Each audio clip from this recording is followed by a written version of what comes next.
ఎలా ఉంది జగన్ పరిపాలన గతంలో 5 సంవత్సరాలు? కూటమి ప్రభుత్వం 2 నెలలు ఎలా అనిపించింది?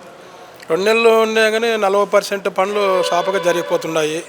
ఇంకా ఆయన ప్రత్యేక హోదా లేకున్నా కానీ, ప్రతిపక్షం లేకున్నా కానీ ఇంకా సుప్రీంకోర్టుకి వెళ్ళినాడట.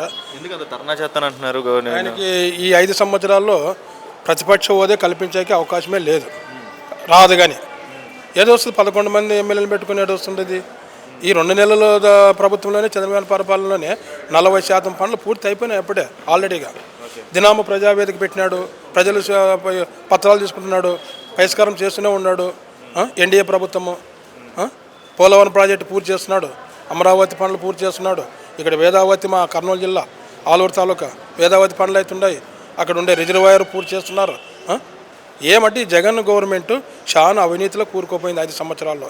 ఎక్కడ చూసినా ఏ ఆఫీసులో పోయినా కానీ కొన్ని కోట్లు సోహా చేసినారు, చేయలో దోచుకున్నారు. అంతా పందికొక్కల్లా దోచుకున్నారు మరి ఇష్టాచారంగా. కాబట్టి ఇంకా 20 ఏళ్ళు ఏకదాటిగా ఈ ఉమ్మడి కూటమి పరిపాలన చేస్తారని మనవి. జగన్ ప్రజలకు దగ్గరలోనే ఉన్నాడు, సంక్షేమ పథకాలు అందించాను, ప్రతి పేద కుటుంబానికి పంపించాను డబ్బు అంటున్నాడు కదా, అది పంపిలే. ఏ ఒక్కరికి న్యాయం చేయలేదు జగన్. ఒక్క ఎమ్మెల్యేని దగ్గర తోలుకోలేవాడు, ఒక మంత్రిని తోడికి తోలుకోలే. ఇటువంటి సమస్యలు ఒక్కనాడు పరిష్కారం చేయలే. ప్రజలకే కార్యకర్తలకే న్యాయం చేయకున్నాడు, ఎమ్మెల్యేలకి ఏం చేసినాడు? భూదోపిడి రాష్ట్రం అంతా అక్రమంగా అయిపోయింది.